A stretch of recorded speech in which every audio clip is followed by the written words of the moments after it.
Friends, Jharkhand 360 degree MCQ की इस series में आपका स्वागत है। Jharkhand 360 degree MCQ Baidyanath sir और डीएसपी सर के द्वारा तैयार की गई पुस्तक है। ये एमसीक्यू की पुस्तक है और इसके क्वेश्चन के नीचे व्याख्या भी दी गई है। तो आइए इसकी शुरुआत करते हैं। पूरा बुक हम लोग कवर कर रहे हैं और बहुत सारे चैप्टर्स इसमें हो चुके हैं। ये जो जनजातीय परिचय है, ये संस्कृति और सभ्यता के अंतर्गत ही आता है। ठीक है, इसमें आपको 33 जनजाति के बारे में पढ़ना है। पहले 32 जनजाति थे, अब 33 हो गए हैं पुराण को लेके। ठीक है, तो इसके बारे में पढ़ना होगा। उन लोगों का जो भी धार्मिक, प्रशासनिक, जो भी उनका तरीका है, क्या मान्यताएं हैं, कैसे जीवन जीते हैं, कौन से त्यौहार मनाते हैं, उसको हम लोग पढ़ेंगे। और इम्पॉर्टेंट होता है क्वेश्चन और आता भी बहुत ज़्यादा है। तो आइए इसकी शुरुआत करते हैं। पहला क्वेश्चन देखिए, झारखंड के आदिवासी समुदाय के संदर्भ में कौन सा कथन सत्य है। ठीक है, तो कथन पढ़ते जाइए, फिर सत्य हम लोग देखेंगे। झारखंड की पहचान एक आदिवासी बहुल राज्य के रूप में है। ये सही है, गलत नहीं है। यहाँ राज्य द्वारा मान्यता प्राप्त 32 जनजातियाँ निवास करती हैं। 33 कर लीजिए क्योंकि अब 33 जनजातियाँ हैं। अगर अब कहीं आपको 32 दे तो उसको क्रॉस कर दीजिएगा, गलत कर दीजिएगा उस स्टेटमेंट को। ये बुक थोड़ा पहले का है, तो देखिए बुक हम खरीद के नया लाए हैं, लेकिन सर लोग जब क्वेश्चन को बनाएं तो पहले का है, उसको अभी नया सुधारे नहीं है। ठीक है, बुक मेरा सबसे नया संस्करण है, लेकिन फिर भी इसमें सुधार नहीं हुआ है। तो आप 33 जनजातियाँ लेके चलिए, निवास करती हैं, जिसमें से 8 जनजाति आदिम जनजाति की दर्जा रखती है, अर्थात ये जनजातियाँ सबसे प्राचीन काल से यहाँ पर निवास करती हैं। तो हम लोग स्टेटमेंट पे नहीं जाएंगे कि सर किसको सही किसको गलत माने हैं, हम लोग ये देखेंगे कि कौन सही है। तो पहला स्टेटमेंट सही है, दूसरा को अगर हम 33 कर दे तो सही है और 32 करे तो गलत है। और तीसरा में जो स्टेटमेंट है वो सही है कि 8 जनजाति आदिम जनजाति की दर्जा रखती है, अर्थात ये जनजातियाँ सबसे प्राचीन काल से यहाँ पर निवास कर रही हैं। ठीक है, तो हम लोग इतना मान के चलेंगे। अब ऑप्शन हम लोग नहीं देखेंगे कि क्या बोले हैं सर, नहीं बोले हैं। तो हम लोग पहले मानते हैं व्याख्या। झारखंड एक आदिवासी बहुल राज्य है। ठीक है, राज्य की कुल जनसंख्या का जनगणना 2011 के अनुसार 26.20% जनजाति की जनसंख्या है। झारखंड राज्य में राज्य के द्वारा मान्यता प्राप्त 33 जनजातियां हैं, यहाँ लिखा हुआ है, जिसमें अंतिम जनजाति के रूप में पुराण को 8 अप्रैल 2022 को 33वें जनजाति के रूप में मान्यता मिली है। 33 जनजातियों में 8 जनजातियों को आदिम जनजातियों का मान्यता दिया गया है, जिनकी संस्कृति एवं झारखंड में निवास से प्राचीन काल से है। मतलब इनकी संस्कृति भी बहुत पुरानी है और ये बहुत प्राचीन समय से यहाँ निवास कर रहे हैं। अगला क्वेश्चन है दूसरा नंबर, झारखंड के आदिवासी प्रवेश निवास के संदर्भ में कौन सा कथन सही है। तो फिर देखिए कि आने के या फिर रहने के संदर्भ में क्या सही है वो बताइए। पहला है, झारखंड में निवास करने वाली सबसे प्राचीन जनजाति असुर है। हाँ, हम लोग मानते हैं। इसके बाद बिरजिया, बिरहोर जैसी जनजातियां अपना स्थायी आवास बनाई। ठीक है, बिरजिया, बिरहोर तथा खड़िया जनजाति के लोग कैमूर की पहाड़ियों से निकलकर छोटा नागपुर में प्रवेश किए थे, ये स्टेटमेंट है। और 800 ईसा पूर्व में मुंडा एवं हो जनजाति के लोग झारखंड में प्रवेश किए तथा राज्य निर्माण की प्रक्रिया आरंभ की। तो ये 800 गलत है, 600 होगा।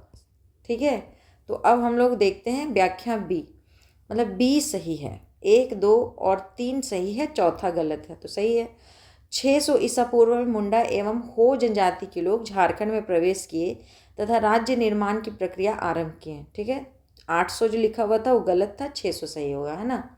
अगला है, झारखंड के जनजाति प्रवेश निवेश के संदर्भ में कौन सा कथन सही है। तो कौन सा कथन सही है देखते हैं। उरांव जनजाति का छोटा नागपुर में प्रवेश बख्तियार खिलजी के साथ 13वीं सदी 1206 ईस्वी में हुआ था। हाँ, ये सही है। इसके अलावा संथाल जनजाति का मजबूत संकेंद्रण भी इसी के समय के साथ झारखंड में हुआ, परिणामतः झारखंड को आदिवासी राज्य के रूप में मान्यता मिली। ये कथन भी सही है।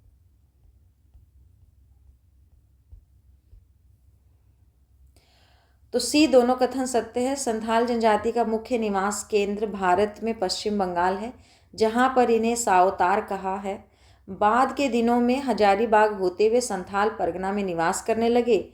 अंग्रेजों ने इस क्षेत्र में संथालों की जनसंख्या अधिक होने के कारण तथा हूल विद्रोह के बाद इस क्षेत्र का नामकरण संथाल परगना के रूप में किया। उरांव जनजाति का मुख्य निवास स्थान कोंकण क्षेत्र है।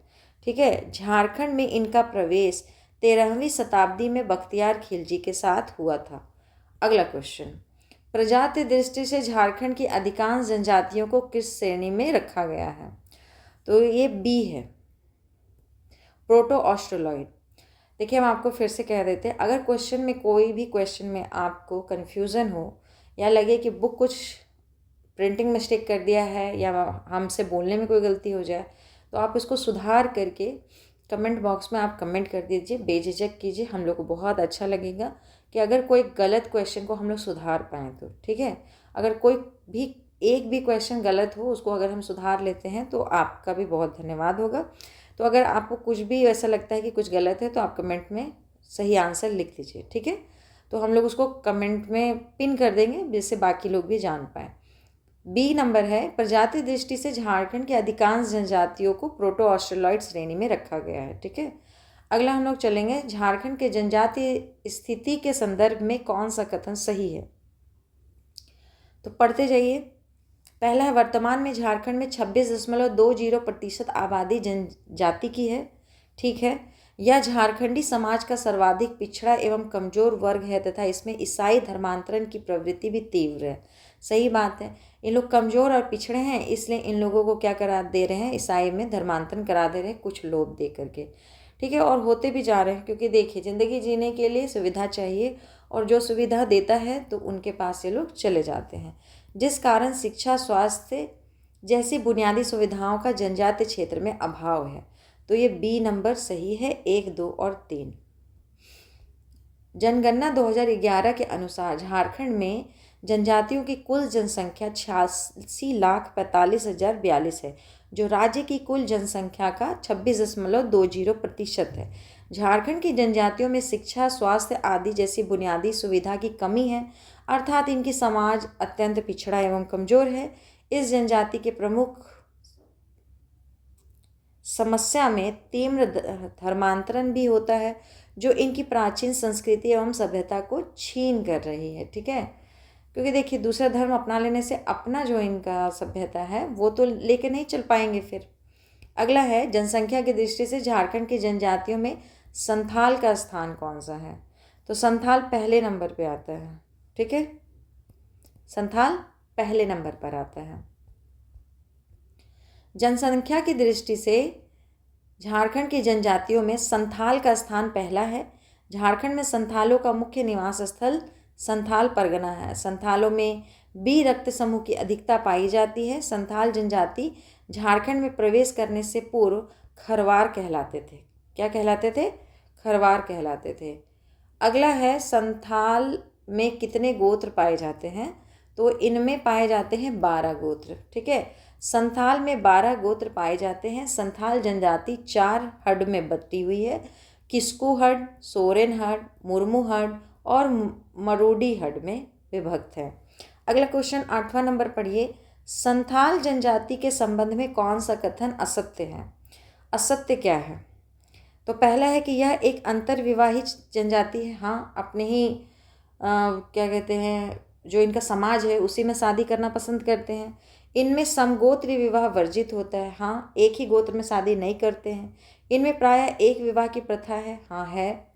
और चौथा है, संथाल जनजाति के बीच एकल एवं संयुक्त परिवार नहीं पाए जाते हैं। तो ये गलत है। ठीक है, संथालों के बीच एकल एवं संयुक्त परिवार पाए जाते हैं, दोनों तरह के परिवार पाए जाते हैं। अन्य सभी कथन सत्य हैं। संथाल जनजाति में बी ब्लड ग्रुप की बहुलता है। अगला क्वेश्चन देखिए, संथालों में दीक्षा संस्कार को किस नाम से जानते हैं? तो इसको बोलते हैं चाचो छठियार। क्वेश्चन पूछा हुआ है किसी एग्जाम में। ठीक है, ईयर याद नहीं है हमको, लेकिन ये पूछा हुआ है चाचो छठियार। संथालों में दीक्षा संस्कार को चाचो छठियार के नाम से भी जाना जाता है। संथाल समाज में 2 प्रकार की नातेदारी पाई जाती है। संथाल समाज में बाल विवाह की प्रथा नहीं है। जीजा साली विवाह और देवर भौजाई विवाह की मान्यता है। विधवा विवाह भी प्रचलित है। इनमें तलाक की प्रथा पाई जाती है। ठीक है, और अगर पूछे कि बाल विवाह है तो नहीं, बाल विवाह की प्रथा नहीं है। बहुत अच्छा समाज है कि बाल विवाह को सोचिए उस समय से ये लोग नहीं करते हैं, तो बहुत अच्छी बात है। संथाल जनजाति में कितने प्रकार के विवाह प्रचलित हैं? तो 8 प्रकार के विवाह इसमें प्रचलित है। संथाल जनजाति में 8 प्रकार के विवाह प्रचलित है। संथालों में विवाह को बापला कहा जाता है। किरिंग बापला संथाल समाज का सर्वाधिक प्रचलित विवाह है। किरिंग बापला जो माता पिता की मर्जी से समाज में बहुत खूबसूरती से जो शादी होता है उसको किरिंग बापला कहते हैं। खूबसूरती से मतलब है कि सबकी मर्जी से होता है, तो वो बहुत उत्साहित त्यौहार जैसा मनाते हैं ना, इसीलिए। किरिंग बापला, किरिंग जवाई, इतुत, निर्बोलक, टुनकी, दिपिल बापला, घरदी जवाई एवं सांगा विवाह का प्रचलन किस जनजाति में है? तो यह संथाल में। ठीक है, किरिंग बापला, किरिंग जवाई, इतुत, निर्बोलक, टुनकी, दिपिल बापला, घरदी जवाई एवं सांगा बापला का प्रचलन संथाल जनजाति में है। ये सब विवाह के नाम हैं, याद रखिएगा तो अच्छा है, और सबका मतलब भी जानिए। ऐसे यहाँ उससे रिलेटेड क्वेश्चन नहीं है, सार संग्रह में है, आप सार संग्रह में जाके एक बार पढ़ लीजिए सबका मीनिंग क्या होता है। हर एग्ज़ाम में एक ही थोड़ी पूछेगा, कोई भी एग्ज़ाम में किसी दूसरे का भी मतलब पूछ सकता है आपसे। 12 नंबर, किरिंग बापला के संबंध में निम्न में से कौन सा कथन सत्य है? ठीक है, तो पहला पढ़िए कि यह विवाह अगुआ के माध्यम से तय किया जाता है। हाँ, किया जाता है। इसमें वर पक्ष की ओर से कन्या पक्ष को पौन दिया जाता है। हाँ, सही है। बारात के खाने पीने का खर्च वर पक्ष द्वारा वहन किया जाता है। सही है। तो सबसे अच्छा आंसर हो जाएगा कि डी लगा देना, उपयुक्त सभी। देखिए यहाँ, किरिंग बापला संथालों में सर्वाधिक प्रचलित विवाह की परंपरा है। यह विवाह लड़के के अभिभावक अगुआ के माध्यम से तय करते हैं। इस विवाह में वर द्वारा कन्या पक्ष को पौन यानी कि वधूमूल्य दिया जाता है। साथ ही बारात को खाने पीने व विवाह के अन्य खर्चों का वहन वर पक्ष के द्वारा किया जाता है। नहीं तो हम लोग में दहेज ही सबसे सर दर्द होता है, नहीं, दहेज नहीं लगा, सब खर्चा लड़का वाला करेगा। राजनीतिक दृष्टिकोण से संथाल की राजनीतिक व्यवस्था के संदर्भ में कौन सा कथन सही है? अब कौन सा कथन सही है इसको बताइए। पहला है कि संथाल की राजनीतिक व्यवस्था मांझी परगनैत व्यवस्था कहलाती है। हाँ, कहलाती है। ग्राम पंचायत का मुखिया मांझी कहलाता है, एकदम सही। 15 से 20 गाँवों को मिलाकर एक परगना बनता है जिसका प्रधान दिसोम राजा कहलाता है। नहीं, परगनैत कहलाता है। यह गाँव के बीच विवाद का निपटारा करता है। परगनैत का प्रमुख दिसुम कहलाता है। ये गलत है। ठीक है, तो हम लोग कहेंगे कि एक ही कथन सही है, एक कथन गलत है। संथालों की राजनीतिक व्यवस्था को मांझी परगना व्यवस्था कहा जाता है, जिसमें ग्राम पंचायत सबसे निचली अर्थात गांव स्तर की व्यवस्था है, जिसका प्रमुख को मांझी कहा जाता है। 15 से 20 गांवों को मिलाकर परगना का निर्माण होता है, जिसके प्रमुख को परगनैत कहा जाता है, जो अपने अधीन आने वाले सभी गांवों के बीच के समस्या का निपटारा करता है। संथाल के सर्वोच्च स्तर के प्रमुख को दिसोम अर्थात दिसुम कहते हैं। ठीक है, अगला क्वेश्चन देखिए। झारखंड के संथाल जनजाति के संदर्भ में कौन सा कथन सही है? पढ़िए। यह झारखंड में सर्वाधिक जनसंख्या वाली जनजाति है तथा भारत की दूसरी सबसे बड़ी जनजाति है। नहीं, भारत की दूसरी नहीं, भारत की तीसरी सबसे बड़ी जनजाति है। ये गलत हो गया।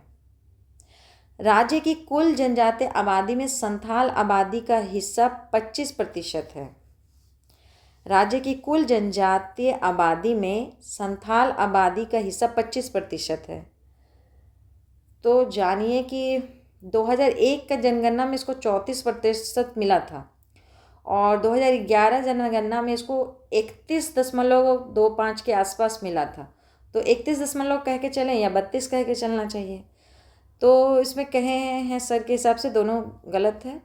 संथाल झारखंड में सर्वाधिक जनसंख्या वाली जनजाति है तथा भारत की तीसरी सबसे बड़ी जनसंख्या वाली जनजाति है। राज्य की कुल जनजातीय आबादी में संथाल आबादी का हिस्सा 35% है। ऐसे यहाँ लिखे तो सर 35 है, लेकिन 35 है नहीं। ठीक है, 2001 में इसको 34% मिला था, 2011 में इसको 31 दशमलव कुछ मिला था, वो याद रखिएगा। ठीक है ना। अगला है, संथालों में विनिमय विवाह को किस नाम से जाना जाता है? तो विनिमय विवाह को इन लोग गोलाइटी विवाह कहते हैं।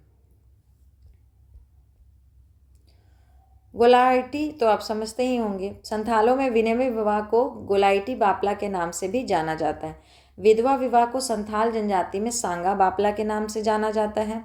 सेवा विवाह को संथाल जनजाति में घरदी जवाई बापला के नाम से जाना जाता है। देखिए क्वेश्चन एक पूछा था, लेकिन ये सब भी क्वेश्चन पूछा हुआ है, इसलिए इसको भी याद कीजिए। संथालों में हठ विवाह को निर्बोलक बापला के नाम से जाना जाता है। हठ विवाह वही होता है जो लड़की लड़के के घर जाके बोलती है अब हम यहीं रहेंगे। 16 नंबर, इतुत विवाह के संबंध में कौन सा कथन सत्य है? ठीक है, तो यह एक आयोजित विवाह है, माता पिता की स्वीकृति पर होता है। हाँ, मांझी के माध्यम से जुर्माना चुकाकर होता है। नहीं नहीं नहीं नहीं नहीं, कौन सा कथन सत्य है पूछा था ना, इसको हटाइए, गड़बड़ हो रहा है। कौन सा कथन सत्य है? तो ये गलत है, ये गलत है। मांझी के माध्यम से जुर्माना चुकाकर होता है। हाँ, इतुत विवाह इसी को कहते हैं। इतुत विवाह प्रेम विवाह है। यह विवाह माता पिता के बिना स्वीकृति के की जाती है। इस विवाह में कन्या पक्ष को पौन अदायगी करना अनिवार्य नहीं है। यह विवाह को सामाजिक मान्यता मांझी के माध्यम से जुर्माना चुकाकर दिया जाता है। अच्छा, मतलब कि कन्या के पक्ष को पैसा नहीं देंगे और लेकिन वही जुर्माना जाकर के मांझी थान में चुकाइएगा। उफ। चलिए अगला क्वेश्चन, निम्न में से कौन सा कथन असत्य है? असत्य कौन सा है? ठीक है, मृत्यु को संथाल स्वाभाविक और सार्वभौम मानते हैं। हाँ, संथालों में शव को जलाने और दफनाने दोनों की परंपरा है। ठीक है, शव को नदी नाले के किनारे स्थित शमशान में जलाया जाता है। हाँ, नदी के किनारे तो शमशान में जलाया जाता है।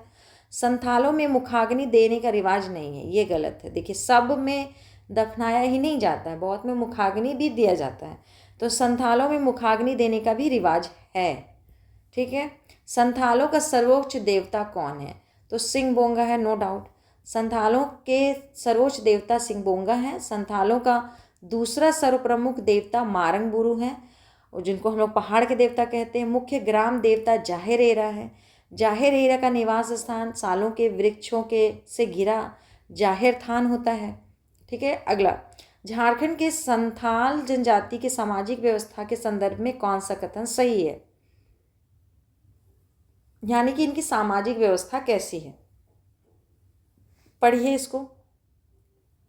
संथालों में दहेज प्रथा है, परंतु वर पक्ष द्वारा कन्या को दिया जाता है, जिसे पौन कहते हैं। हाँ, कन्या वर को देगी कि वर कन्या को देगा? वर पक्ष कन्या को देगा। ठीक है, संथाल समाज में सबसे कठोर दंड बिटलाहा है, जो एक प्रकार का सामाजिक बहिष्कार है। यह सजा निषेध यौन संबंध स्थापित करने पर दिया जाता है। सही है। संथालों के युवागिरी पद्धति को धुमकुड़िया कहते हैं? नहीं, घोटुल कहते हैं। धुमकुड़िया का संचालक मांझी होता है। धुमकुड़िया जो है ना, ये उरांवों की व्यवस्था है, ये संथालों की व्यवस्था नहीं है। तो देख लेते हैं आंसर क्या है। ए है, 1 और 2 सही है। संथालों की युवागिरी पद्धति को घोटुल कहते हैं। घोटुल का संचालक जोग मांझी होता है। ठीक है, कौन होता है? जोग मांझी होता है। अगला क्वेश्चन देखेंगे,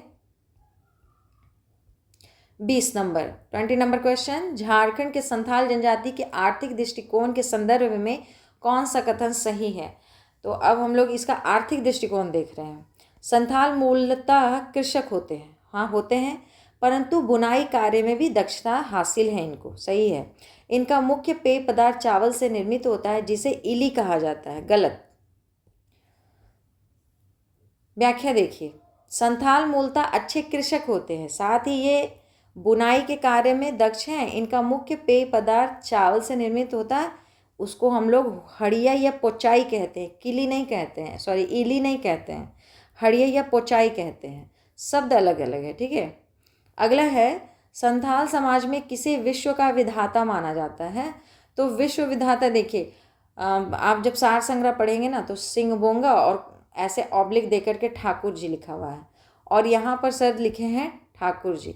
तो जैसे कि मेरा कहना है कि जब आपको ये क्वेश्चन आए तो ऑप्शन में अगर सिंहबोंगा ही सिर्फ है तो उसी को टिक लगाइए, और अगर ठाकुर जी सिर्फ है ऑप्शन में तो उसको टिक लगाइए, और अगर दोनों है तो मेरे हिसाब से ठाकुर जी को लगा दीजिए, क्योंकि ऑब्लिक करके तो सार संग्रह में भी लिखा हुआ है।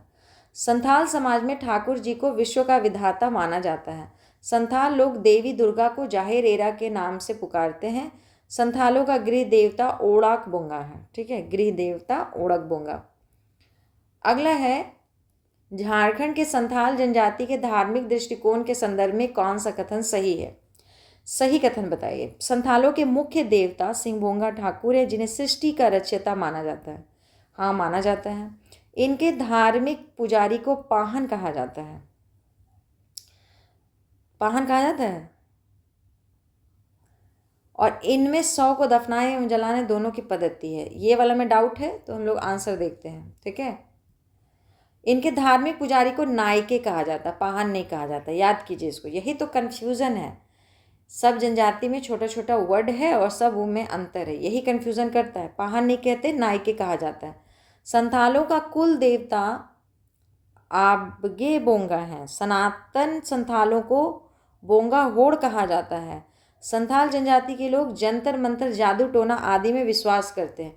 लगभग यहाँ की सब जनजाति करती है। ठीक है, अगला क्वेश्चन है, झारखंड के संथाल जनजाति के सांस्कृतिक दृष्टिकोण के संदर्भ में कौन सा कथन सही है?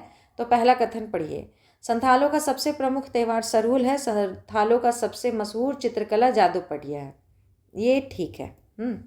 संथालों की भाषा संथाली है, जो ओल चिकी लिपि में लिखी जाती है, जिसका आविष्कार 1945 ईस्वी में रघुनाथ मुर्मू ने किया था। और ये तीसरा है कि 92 संविधान संशोधन 2003 के तहत संविधान की 8वीं अनुसूची में संथाली भाषा को शामिल किया गया था। ये बिल्कुल सही भी है और आपको रटा हुआ होना भी जरूरी है।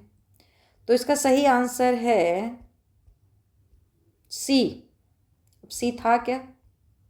सी था 1 और 3। मतलब इन लोगों का कहना है कि दूसरा स्टेटमेंट गलत था। संथालों का प्रमुख त्यौहार सरहुल, सोहराई, बंदना, कर्मा, सकरात, एरोक आदि है तथा सबसे मशहूर चित्रकला जादू पटिया है। संथालों की भाषा संथाली है, जिसकी अपनी एक लिपि है, जिसे ओल चिकी लिपि कहा जाता है।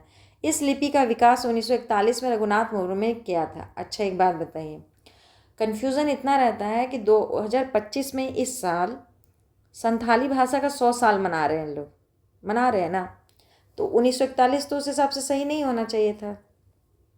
संथाली भाषा को संविधान 8वीं अनुसूची में 92 संविधान संशोधन 2003 के माध्यम से शामिल किया गया है। ठीक है, तो हो सकता है कि 1925 में ही हुआ होगा संथाली भाषा का खोज, जो इसका 100 साल अभी मना ना इस साल। संथाल गांव का प्रधान कौन होता है? तो डी, मांझी होते हैं।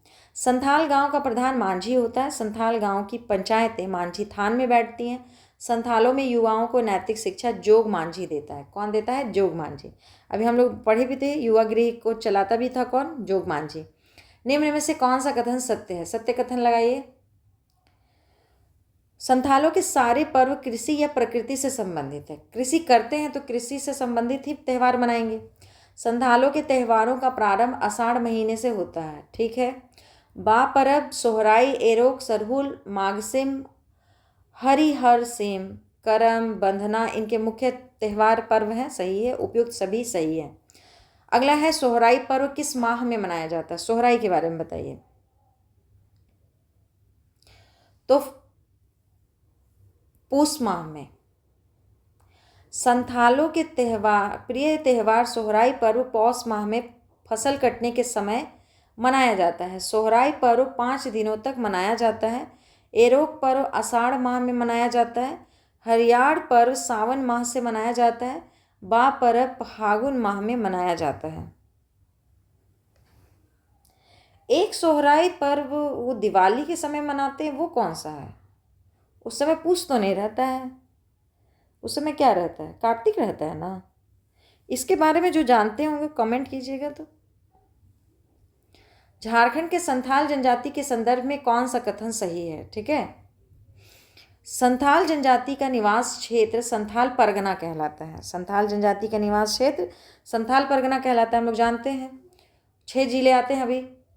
संथालों का मूल निवास स्थान पश्चिम बंगाल था, जहां इन्हें सावतार कहा जाता था। दोनों सही है।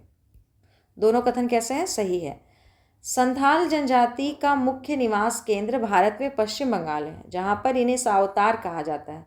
बाद के दिनों में हजारीबाग होते हुए संथाल परगना में निवास करने लगे।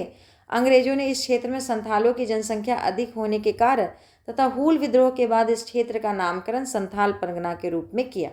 ठीक है, इनके जगह का नाम पढ़िए तो बहुत लंबा चौड़ा इतिहास है।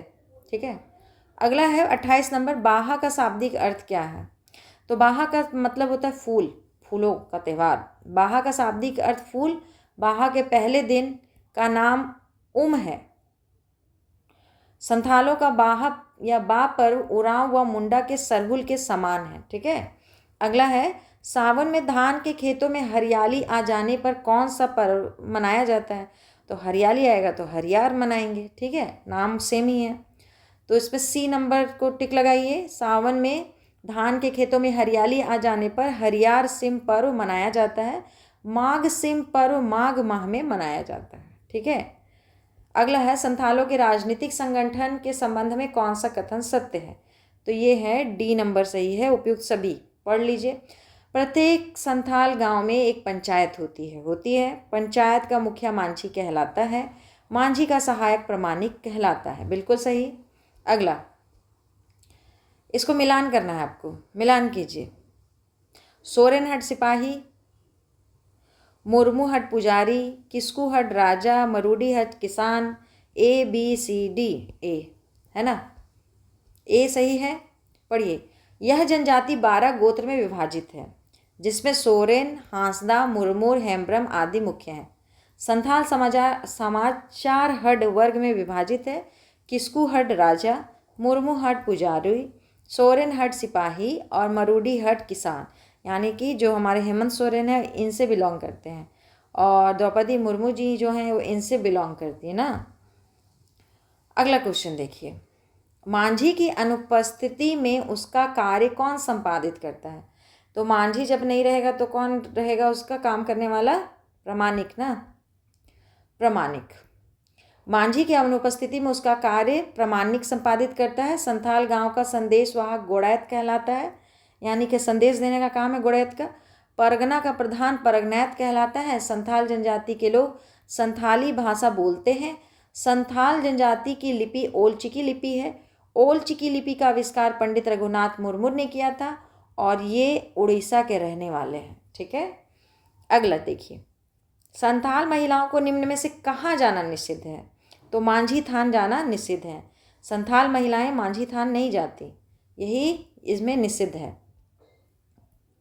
संथाल महिलाओं को मांझी थान जाना निषिद्ध है। संथालों के लोक कथाओं में अधिकतर पात्र पशु पक्षी होते हैं। 34 नंबर, जादव पटिया चित्रकला शैली किस जनजाति की सर्वाधिक मशहूर लोक चित्रकला शैली है? तो किनकी है? संथालों की है ना।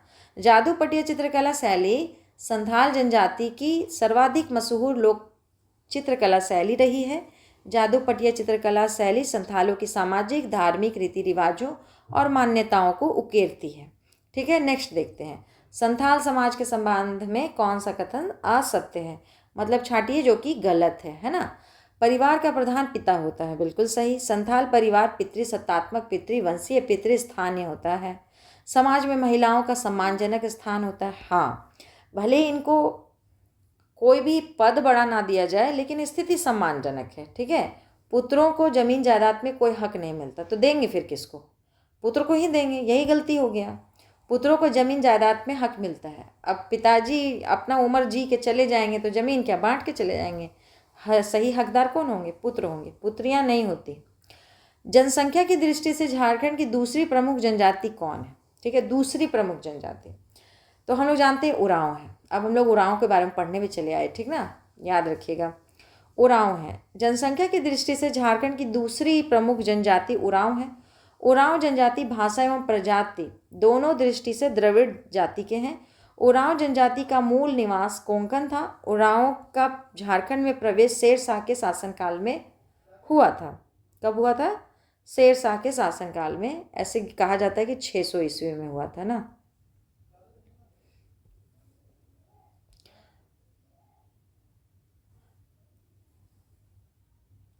शेरशाह का शासनकाल 600 कैसे हो सकता है?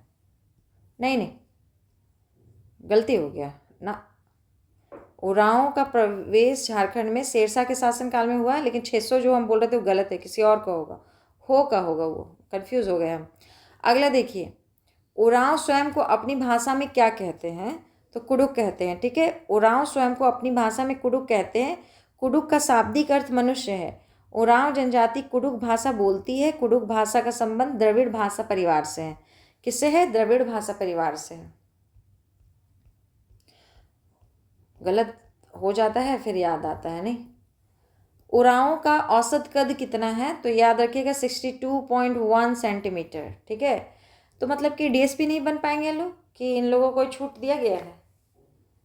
बताइएगा कि 62.1 सेंटीमीटर में उरांव का औसत कद है ना। चलिए अगला, उरांव का औसत कद 162.1 सेंटीमीटर होता है। उरांव में बी रक्त समूह की अधिकता पाई जाती है। उरांव का प्रिय पेय खड़िया है। बंदर के मांस का प्रयोग पूरे उरांव समाज के लिए निषिद्ध है। ये इम्पॉर्टेंट है। ठीक है, बंदर का मांस नहीं खाते। ये क्वेश्चन किसी एग्जाम में पूछा हुआ है। अगला है, वह मानव शास्त्री जिसने 1915 ईस्वी में द उरांव ऑफ छोटा नागपुर लिखकर उरांव जनजाति के बारे में विस्तृत जानकारी दी। तो इनका है शरद चंद्र राय। शरद चंद्र राय ने 1915 में द उरांव ऑफ छोटा नागपुर लिखकर उरांव जनजाति के बारे में विस्तृत जानकारी दी थी। अगला है, झारखंड के उरांव जनजाति के संदर्भ में कौन सा कथन सही है? तो सही को टिक लगाएंगे हम लोग, पहले पढ़ेंगे। यह झारखंड की दूसरी तथा भारत की तीसरी सबसे बड़ी जनजाति है। नहीं, चौथी सबसे बड़ी जनजाति है। मतलब सुनिए, झारखंड की दूसरी है और अपने भारत में इसको चौथा स्थान है, तीसरा नहीं। इनका मुख्य निवास स्थान छोटा नागपुर पठार है, जहाँ 90% आबादी निवास करती है। हाँ, इस जनजाति का मूल निवास स्थान महाराष्ट्र का कोंकण क्षेत्र है। हाँ, तो सी नंबर सही हो जाएगा। 2 और 3 सही है। उरांव जनजाति झारखंड की दूसरी तथा भारत की चौथी बड़ी जनजाति है। झारखंड में इनका निवास स्थान छोटा नागपुर का पठार है, जहाँ पर इनकी 90% आबादी निवास करती है। इस जनजाति का मूल निवास स्थान महाराष्ट्र का कोंकण क्षेत्र है। अगला बढ़ेंगे, निम्न में से कौन सा कथन असत्य है? असत्य बताइए। उरांव लोग प्रतिवर्ष बैसाख में सेंद्रा करते हैं, फागुन में फागु सेंद्रा, वर्षा ऋतु में जेठ शिकार। इनमें दौराह शिकार का प्रचलन नहीं है। गलत है, ये गलत है। इनमें दौराह शिकार का प्रचलन है। मरने पर सब गहने उतार लिए जाते हैं, पर गोदना दूसरी दुनिया तक जाता है। यह कहावत किस जनजाति के बीच प्रचलित है? तो ये उरांवों के बीच में प्रचलित है। ऐसे गोदना लगभग सब में ही प्रचलित है, सदान में भी प्रचलित है, हम लोग में भी बहुत मान्यता है गोदना का। ठीक है, तो ए नंबर सही है। मरने पर सब गहने उतार लिए जाते हैं, पर गोदना दूसरी दुनिया तक साथ जाता है। यह कहावत उरांव जनजाति के बीच प्रचलित है। झारखंड में सर्वाधिक विकास उरांव जनजाति का ही हुआ है। ठीक है, अगला क्वेश्चन हम लोग देखेंगे।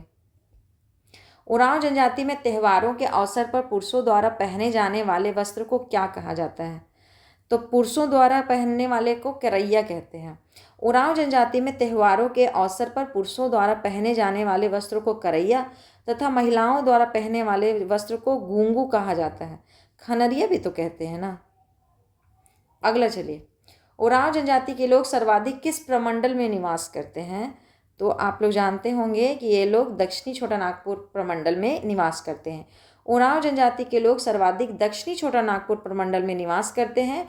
उरांव जनजाति का मुख्य पेशा कृषि है, कृषि काम करना पसंद करते हैं। उरांव गांव का प्रधान यानी कि मुखिया कौन होता है? तो महतो होता है। कौन होता है? महतो। उरांव गांव का प्रधान महतो होता है। उरांव लोगों का धर्म प्रधान व पुजारी पाहन होता है। उरांव लोगों के मुख्य पूजा स्थल को सरना के नाम से जाना जाता है। नेक्स्ट क्वेश्चन, मिलान कीजिए। मिलान कीजिए। सर्वोच्च क्या है? ग्राम प्रमुख, महतो का सहयोगी, सर्वोच्च राजा, प्रशासनिक व्यवस्था।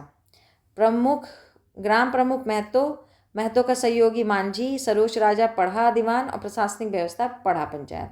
बात खत्म, यही सब सुमेलिते है। ग्राम प्रमुख महतो, महतो का सहयोगी मांझी और सर्वोच्च राजा पढ़ा दीवान और प्रशासनिक व्यवस्था पढ़ा पंचायत। हो गया। उरांव लोगों की पूर्वजों की आत्मा कहाँ निवास करती है?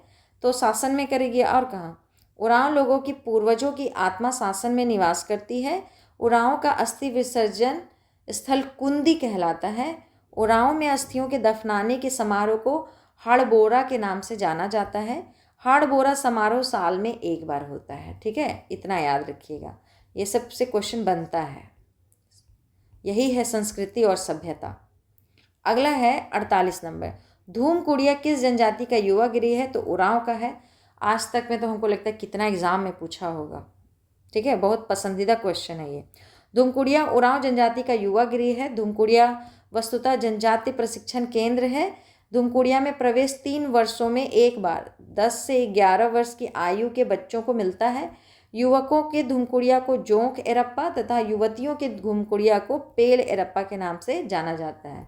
यानी कि दोनों का जो समुदाय है दोनों बच्चों के लिए अलग अलग होता है ना। झारखंड के उरांव जनजाति के सामाजिक दृष्टिकोण के संदर्भ में कौन सा कथन सही है? कौन सा कथन सही है बताइए।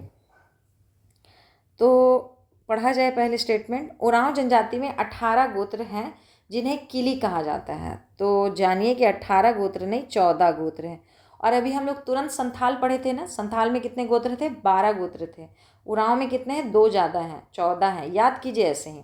गोदना प्रथा का विशिष्ट महत्व है। बंदर का मांस खाना वर्जित है। एकल परिवार की मजबूत अवधारणा है जो पितृवंशीय है। बी ठीक है, 2, 3, 4, क्योंकि पहला तो गलती हो गया था। अगला देखिए, जोंक एरप्पा को अन्य किस नाम से भी जाना जाता है? तो इनको धांगर कुड़िया कहते हैं। जोंग एरप्पा को एक अन्य धांगर कुड़िया के नाम से भी जाना जाता है। जोंग एरप्पा के मुखिया को महतो या धांगर कहा जाता है तथा पेल एरप्पा की देखभाल करने वाली महिला बड़की धांगरिन कहलाती है। कितना बढ़िया नाम है, लेने में भी अच्छा लगता है, याद हो जाएगा एक ही बार में। निम्न में से कौन सा नृत्य उरांव का सर्वाधिक लोकप्रिय नृत्य है? तो याद रखिए जदुर है, ठीक है। जदुर नृत्य उरांव का सर्वाधिक लोकप्रिय नृत्य है। उरांव जनजाति में नाच मैदान को अखरा के नाम से भी जाना जाता है। उरांव की सबसे बड़ी पंचायत पढ़ा कहलाती है। उरांव गाँव को भुईहर गाँव कहते हैं, ठीक है, भुईहर कहते हैं। अगला है, उरांव जनजाति में पिता तथा उसके सभी भाई एक ही शब्द से संबोधित किए जाते हैं, वो है बा, ठीक है। उरांव जनजाति में पिता तथा उसके सभी भाई एक ही शब्द से संबोधित किए जाते हैं, वह शब्द है बा। मतलब कि इन लोग अपने पिताजी को बा कहते हैं ना। बताइएगा कोई हो तो। अखड़ा के संबंध में कौन सा कथन सत्य है? ठीक है, तो यह उरांव का एक महत्वपूर्ण सामाजिक सांस्कृतिक संस्था है। हाँ। यह प्रायः गांव के बीच में स्थित नाच मैदान है। हाँ। यह पर्व त्यौहार एवं महत्वपूर्ण धार्मिक अवसरों पर दिन भर नाच गान चलता है यहाँ पर। हाँ, चलता है।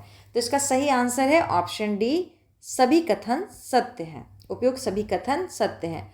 अगला क्वेश्चन देखेंगे, उरांव के विवाह के संबंध में निम्नलिखित में से कौन सा कथन असत्य है? मतलब कि बताइए जो कि गलत है। उरांव लोग एक विवाही होते हैं। हाँ। इनमें समगोत्री विवाह वर्जित होता है। सही बात है। इनमें विवाह मुख्यतः बहिर्गोत्र के आधार पर होता है। हाँ, क्योंकि समगोत्री एक गोत्र में शादी नहीं करना है। इनमें विधवा विवाह का प्रचलन नहीं है। ये बात गलत है। हिंदुओं में बहुत शुरू से विधवा विवाह नहीं था। बाद में बहुत लोगों के प्रयास से विधवा विवाह को चालू कराया गया था, लेकिन उरांव में और जनजाति में सब में लगभग विधवा विवाह पाया जाता है। ठीक है, तो आंसर हम लोग का क्या हो जाएगा? डी, इनमें विधवा विवाह का प्रचलन है।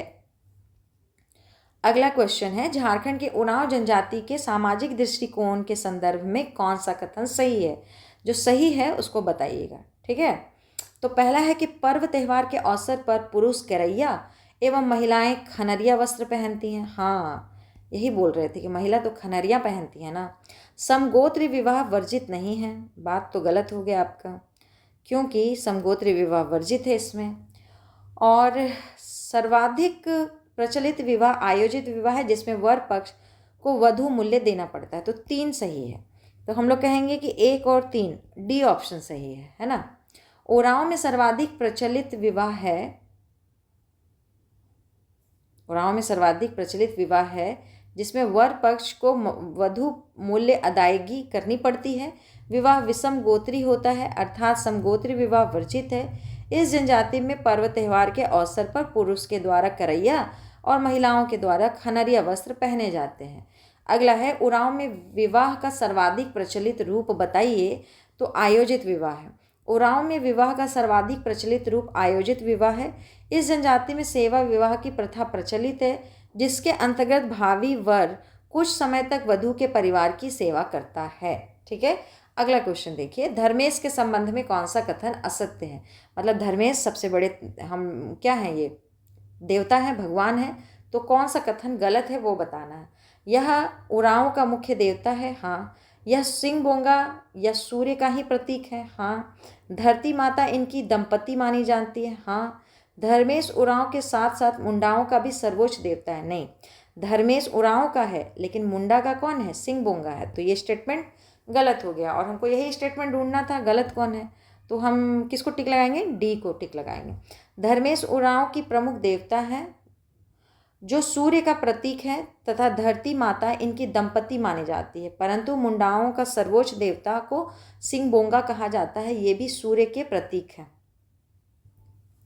अब हम लोग अगला क्वेश्चन देखेंगे। उरांव का ग्राम देवता है, उरांव का ग्राम देवता कौन है? ठीक है, तो बी ठाकुर देव। उरांव का ग्राम देवता ठाकुर देव है। कुल देवता पूर्व जातमा है। सीमांत देवता डिहवार और पहाड़ देवता मारंगबुरु है। याद कीजिए, मिलान करने आएगा। उरांव जनजाति के महत्वपूर्ण त्यौहार कौन सा है? तो सी है, कर्मा भी है और सरहुल भी है। ठीक है, कर्मा और सरहुल दोनों मनाते हैं। उरांव जनजाति के महत्वपूर्ण त्यौहार कर्मा एवं सरहुल हैं। कर्मा भादो माह के शुक्ल पक्ष के एकादशी को तथा सरहुल चैत्र माह के शुक्ल पक्ष की तृतीया को मनाया जाता है। युवक युवतियों का सबसे बड़ा त्यौहार जतरा मनाने वाली उरांव जनजाति है। जतरा कौन मनाता है? उरांव मनाता है। अगला क्वेश्चन है, उरांव जनजाति में रोपनी के समय फसल रक्षा के लिए कौन सी पूजा की जाती है? तो भेलवा पूजा की जाती है। याद कीजिए, उरांव जनजाति में रोपनी के समय फसल की रक्षा के लिए भेलवा पूजा होती है तथा गांव के कल्याण के लिए वर्ष में एक बार गोरैया पूजा होती है। याद करेंगे, गांव के कल्याण के लिए गोरैया पूजा और फसल को बचाने के लिए भेलवा पूजा। ठीक है, किस जनजाति में अन्न प्रयोग से पूर्व नई फसल का एक अंश पहले सरना बुढ़िया को अर्पित किया जाता है? तो उरांव होंगे। उरांव जनजाति में अन्न प्रयोग से पूर्व नई फसल का एक अंश सबसे पहले सरना बुढ़िया को अर्पित किया जाता है। निम्न में से किस जनजाति का गांव भूईहरी के नाम से जाना जाता है? तो भूईहरी उरांव। खूंटकट्टी बोलता तो मुंडा। उरांव जनजाति का गांव भूईहरी नाम से जाना जाता है तथा पंचायत को पचोरा कहते हैं। उरांव के संघ पंचायत को पड़हा कहा जाता है। नेक्स्ट क्वेश्चन, उरांव लोगों की पारंपरिक स्वशासन व्यवस्था के संबंध में कौन सा कथन असत्य है, यानी कि गलत को पहचानिए। पाहन और महतो उरांव गांव के दो प्रमुख अधिकारी होते हैं। बिल्कुल ठीक। पाहन खूंट का एवं महतो खूंट का प्रधान होता है। हाँ, सही है। पढ़ा का गठन 7, 12, 21, 22 गाँवों को मिलाकर होता है। इसका मुखिया पढ़ा राजा कहलाता है। पाहन गांव के प्रशासनिक प्रमुख तथा महतो गांव के धार्मिक प्रमुख होते हैं। देखिए, ये तो ठीक है लेकिन ये हो गया गलत। पाहन गांव का प्रशासनिक प्रमुख कैसे हो जाएगा? इसका काम धार्मिक है और महतो गांव का धार्मिक प्रमुख थोड़ी होगा, ये हो जाएगा प्रशासनिक। ठीक है, तो उल्टा लिखा हुआ एक ठो है, डी नंबर सही है ना। पाहन तथा महतो उरांव गांव के दो प्रमुख अधिकारी होते हैं। पाहन धार्मिक प्रधान तथा महतो प्रशासनिक प्रधान होता है। पाहन खूंट का तथा महतो खूंट का होता है। उरांव की शासन व्यवस्था में 7, 12, 21 या 22 गांवों को मिलाकर पढ़ा का निर्माण किया जाता है, जिसका प्रमुख पढ़ा राजा कहलाता है। ठीक है, तो अब हम लोग चलेंगे अगला क्वेश्चन। उरांव के एक गांव का दूसरे गांव के साथ हुए विवादों का निपटारा कहाँ होता है?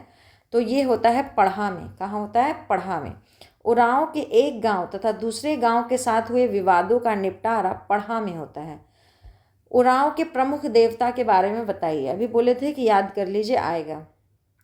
तो सर्वोच्च देवता मिलाइए, धर्मेश। ठीक है, सीमांत देवता डिहवार, पहाड़ देवता मारांगबुरु, ग्राम देवता ठाकुर देव। हो गया मिलान, यहाँ से याद कर लीजिए। सर्वोच्च देवता धर्मेश, गांव के देवता ठाकुर, सीमांत देवता डिहवार, पहाड़ देवता मारंगबुरु। ठीक है, झारखंड के उरांव जनजाति के सांस्कृतिक दृष्टिकोण के संदर्भ में कौन सा कथन सही है? कौन सा कथन सही है? तो पहला कहता है कि इस जनजाति का मुख्य त्यौहार कर्मा एवं सरहुल है। ठीक है, इनका प्रमुख नृत्य केवल कर्मा एवं झूमर। केवल लगा दिए, यही गड़बड़ किया है, कर्मा और झूमर, लेकिन केवल नहीं है। ऐसा नहीं कि केवल यही दो नाच इनके पास है, इसके बाद अलावा कोई और नृत्य नहीं है। इनका नृत्य स्थान अखड़ा कहलाता है। हाँ, कहलाता है। इनके 9 वर्ष का आरंभ नवंबर दिसंबर धान की कटाई के बाद होता है। हाँ, सही है। तो हम लोग टिक लगा के चलेंगे। 1, 3 और 4 सही है, यानी कि बी नंबर सही है।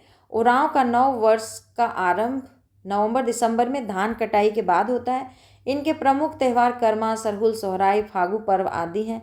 इनके नृत्य स्थल को अखड़ा कहा जाता है, जो गांव के बीच में होता है। इनका प्रमुख नृत्य जदुर नृत्य कहलाता है। उरांव का प्रमुख नृत्य जदुर नृत्य। ठीक है, अब रहा आगे का क्वेश्चन। अगला क्वेश्चन है, सुमेलित कीजिए। तो लकड़ा कहाँ जाएगा? लकड़बग्घा, मतलब ये देखिए गोत्र है इनका, ये प्रतीक है, ये देख लीजिएगा। कच्छप कछुआ, खलखो मछली और तिग्गा बंदर। याद हो गया होगा तो यहाँ भी एक बार देख लीजिए। लकड़ा लकड़बग्घा, कच्छप कछुआ, खलको मछली, तिग्गा बंदर। ठीक है, अगला देखिए। झारखंड की उरांव जनजाति के धार्मिक दृष्टिकोण के संदर्भ में कौन सा कथन सही है? तो पहले कथन पढ़ेंगे। पहला, उरांव समुदाय के लोग फसल की रक्षा के लिए भेलवा पूजा तथा गांव की सुरक्षा लेके गौरैया पूजा करते हैं। हाँ, पढ़े थे भी हम लोग। उरांव में मुख्य पूजा स्थल को सरना एवं पूर्वजों के आत्मा के निवास स्थान को शासन कहते हैं। बिल्कुल सही। उरांव केवल मृत्यु के बाद दाह संस्कार की परंपरा निभाते हैं। नहीं, बहुत में दफनाने का भी चलन है, बहुत में दाह संस्कार का भी है। तो हम लोग कहेंगे कि उरांव में मृत्यु के बाद दाह संस्कार एवं दफनाने दोनों ही परंपरा प्रचलित है। उरांव लोग फसल की रक्षा के लिए भेलवा पूजा तथा गांव की सुरक्षा के लिए गौरैया पूजा करते हैं। इनके पूजा स्थल को सरना एवं पूर्वजों की आत्मा का निवास स्थान को शासन कहते हैं। ठीक है, अब जो है एक क्वेश्चन है मुंडा, और ये पेपर ख़त्म हो जाएगा, फिर हम लोग अगले दिन मुंडा में बाकी जो क्वेश्चन वो कर लेंगे। ठीक है, तो इसको हम लोग कर लेते हैं। पढ़िए, झारखंड के मुंडा जनजाति राजनीतिक दृष्टिकोण के संदर्भ में कौन सा कथन सही है? तो मुंडा का प्रशासनिक व्यवस्था मुंडा मानकी व्यवस्था कहलाता है, जिसमें ग्राम प्रमुख को मुंडा, ग्राम पंचायत प्रमुख को हाथू मुंडा कहते हैं। कई गांवों को मिलाकर पढ़ा पंचायत के प्रमुख को मानकी कहते हैं। मुंडा एवं मानकी का पद वंशानुगत नहीं होता। तो गड़बड़ हो गया है। तो पढ़िए इसको। मुंडा के प्रशासनिक व्यवस्था को मुंडा मानकी शासन व्यवस्था कहा जाता है, जिसमें गांव के प्रमुख को मुंडा तथा ग्राम पंचायत के प्रमुख हाथू मुंडा कहा जाता है। कई गांवों को मिलाकर पढ़ा का निर्माण किया जाता है, जिसके प्रमुख मानकी कहलाते हैं। मुंडा तथा मानकी का पद वंशानुगत है, यानी कि एक वंश में ही चलेगा। जो रहेंगे वो अपने पुत्र को दे देंगे, उसको वंशानुगत कहते हैं। तो ये सही है। ठीक है, तो केवल एक ही कथन सही हुआ था, एक कथन हम लोग का गलत हो गया था। अब हम लोग बाकी जो है वो दूसरे वीडियो में कवर करेंगे।